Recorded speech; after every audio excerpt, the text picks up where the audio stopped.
People in Southern California are talking about last night's galactic surprise. An apparent meteor sent a fireball shooting across the horizon. This fireball over the skies. What's Kind of better than exciting. this? I know, right? We love a good fireball. This one was over the skies of Oregon. Nobody seems to know what it is yet. A meteor has disintegrated in a spectacular burst of flame between Melbourne and Adelaide.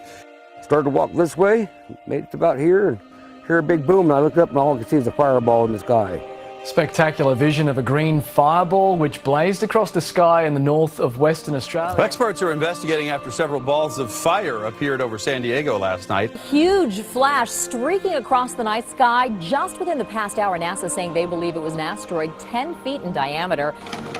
In these last days, selfishness and fear has become the ruling motive of men's hearts. But this is not a surprise.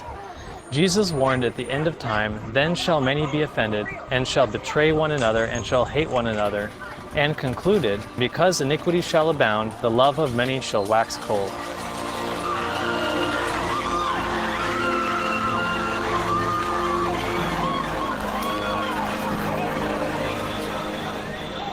Before its fateful day, Jesus cast his eyes upon the city of Jerusalem.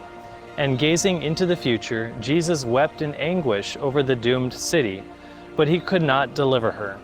He had exhausted every resource. In rejecting the warnings of God's Spirit, Israel had rejected the only means of help. There was no other power by which they could be delivered. The Jewish nation was a symbol of the people of all ages who scorned the pleadings of infinite love. The tears of Christ, when he wept over Jerusalem, were for the sins of all time.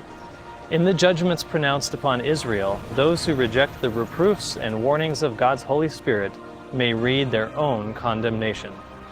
Jerusalem was a symbol of all cities of earth to the end of time, and over this doomed city, Jesus wept. But he wept not only for Jerusalem, but for the cities of earth to the 21st century, that are also to suffer the just judgment of God, who will not allow the pain and suffering caused by sin to plague his creation forever. In love, God has set a limit to the suffering, and the cup of this world's iniquity is nearly full.